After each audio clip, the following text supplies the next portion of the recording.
So first deduction is deduction in respect of savings under 80C। सो जो भी deduction है आप इसके साथ ही लिख सकते हो, allowed only under old tax regime. जो न्यू टैक्स है उसमें दोनों लिख सकते हो, old as well as new. और इसमें SSC eligible individual and HUF, quantum है एक्चुअल अमाउंट इन्वेस्टेड और 1.5 lakh whichever is less. अगर आप नीचे लिखी हुई आइटम्स में जमा कराते हो तो it fully qualify for 80C। सो आपको जो डिडक्शन 80C की है वो सिंगल लॉन्ग क्वेश्चन भी आ सकता है। सो लर्न हम इसको डिटेल में करते हैं, पर लेकिन अगर जब आपको क्वेश्चन आ जाए what are the various deductions allowed, तो फिर इसको हम सिर्फ शॉर्ट में करेंगे, simple SSC eligible, quantum of exemptions और 2-4 मेन आइटम्स की हेडिंग दे दो कि ये आइटम्स में अगर आप इन्वेस्ट करते हो तो fully qualify for 80C।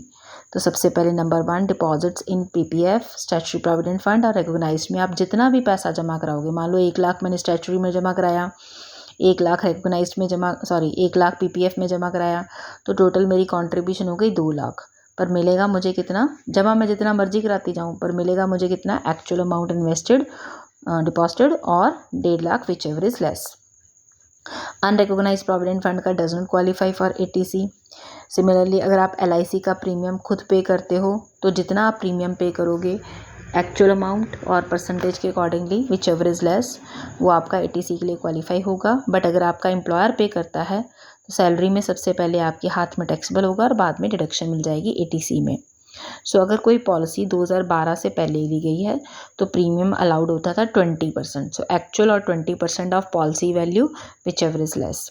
Suppose your policy is 10 lakh, तो 10 लाख का 20% 2 लाख, और अगर आपने प्रीमियम पे किया 2.5 लाख तो 2.5 लाख और 2 lakh whichever is less, तो 2 लाख आपका क्वालिफाई कर जाता। सिमिलरली जो पॉलिसीज़ 2012 के बाद इशू की गई हैं तो वहाँ पे अब हमने परसेंटेज कर दी 10%। पर 2012 से के बाद जो हैंडीकैप्ड पर्सनस हैं उनके लिए कर दिया एक्चुअल और 15% ऑफ द पॉलिसी वैल्यू। अब इसका मतलब क्या हुआ, 2012 से पहले या 1 अप्रैल 2012 से पहले सबके लिए रेट था 20%।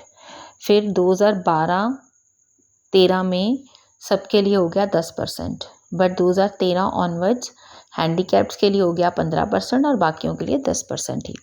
सो LIC का पॉलिसी किसी के नाम पे भी ली जा सकती है, सेल्फ, स्पाउस, वाइफ और चिल्ड्रन में भी, डिपेंडेंट और इंडिपेंडेंट, मैरिड और अनमैरिड। तो इसका मतलब अगर मान लो फादर अपनी बेटी की लाइफ इंश्योरेंस पॉलिसी लेता है, उस पर कॉन्ट्रीब्यूट करता है, तो वो उसके हाथ में उसको एग्जम्पशन फादर को ही मिलेगी 80C के अंडर। हाउएवर अगर वो जॉइंट पॉलिसी लेता है बेटी और सन इन लॉ के नाम पे, तो उसको उस LIC का क्वालिफिकेशन नहीं मिलेगी, because it is only allowed in the name of children. और HUF अगर अपने किसी भी मेंबर के नाम पे प्रीमियम पे करता है तो उनको 80C के लिए पूरी की पूरी क्वालिफाई कर सकती है। पर जो LIC की पॉलिसी है वो हम 2 साल से पहले सरेंडर नहीं कर सकते। अगर हम करते हैं तो जितना भी आपको बेनिफिट एग्जम्पशन का मिला है वो विड्रॉ हो जाएगा और उस साल में टैक्सेबल पूरा का पूरा हो जाएगा। फॉर एग्जांपल मैंने 2 साल 80C में सिर्फ LIC की पॉलिसी के बेसिस पे 1.5 लाख की छूट ली थी, तो 1.5 लाख प्लस 1.5 लाख 3 लाख मेरे जिस साल में मैंने पॉलिसी सरेंडर करी उस साल में पूरा का पूरा टैक्सेबल हो जाएगा। देन अमाउंट डिडक्टेड अगर government employer salary toward deferred annuity, actual amount और 20% विच एवर इज लेस। अगर मैं बैंक में FD करा रही हूँ 5 साल से ऊपर की, फुली क्वालिफाई फॉर 80C। मैं हाउसिंग लोन लेके उसकी रिपेमेंट करा रही हूँ, घर पे जब हम लोन लेते हैं तो इंटरेस्ट की डिडक्शन मिलती है हमें हाउस प्रॉपर्टी में, बट अगर हम जो प्रिंसिपल अमाउंट की रिपेमेंट करते हैं तो वो क्वालिफाई करती है 80C में। जो लोन है हाउस प्रॉपर्टी में तो चाहे आप फ्रेंड से लो चाहे एम्प्लॉयर से, आपको इंटरेस्ट की छूट मिल जाएगी, बट 80C के लिए क्वालिफाई करने के लिए आपको loan that should be taken from bank और फाइनेंशियल इंस्टीट्यूशंस या employer.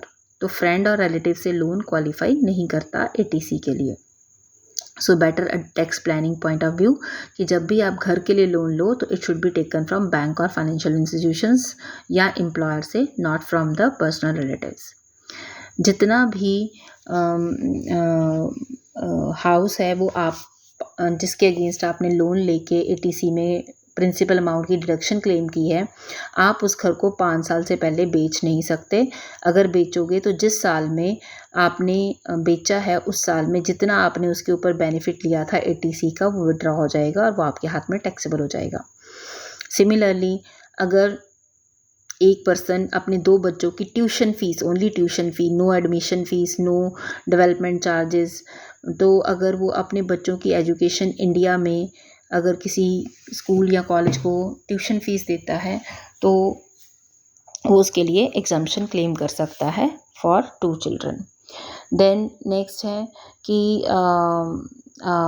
Any amount invested in national saving certificate 8th issue और 9th इशू, तो इसका 2 जगह ट्रीटमेंट होता है। जो प्रिंसिपल अमाउंट है वो क्वालिफाई करती है एटीसी के लिए और जो इंटरेस्ट होता है वो टैक्सेबल होता है under head income from other sources.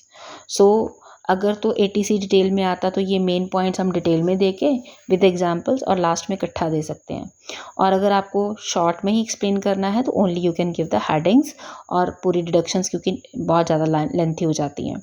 So personal payment made towards group insurance, deferred annuity, superannuation fund, ULIP scheme, national saving scheme, national pension funds setup by mutual funds और UTI, अगर आप national housing bank के साथ deposits करवाते हैं या national development housing development society की किसी अथॉरिटी के पास डिपॉजिट कराते हैं, सुकन्या समृद्धि योजना में कराते हैं, इक्विटी लिंक्ड सेविंग स्कीम में या एलिजिबल इक्विटी शेयर्स में या units of mutual funds of NABARD या पोस्ट ऑफिस के सेविंग बैंक अकाउंट में 5 साल का ब्लॉक करते हो या सीनियर सिटीजन स्कीम में जितना पैसा जमा कराओगे, चाहे जितना मर्जी कराओ, इसमें आप actual amount let's put 10 lakh और 1.5 lakh whichever is less, सिर्फ आपको उतनी एग्जम्पशन मिलेगी।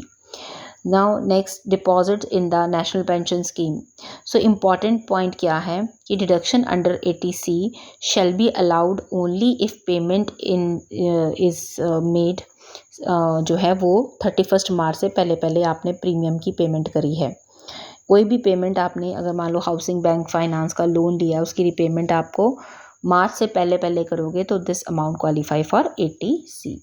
So this is your complete and you can do the examples from the book.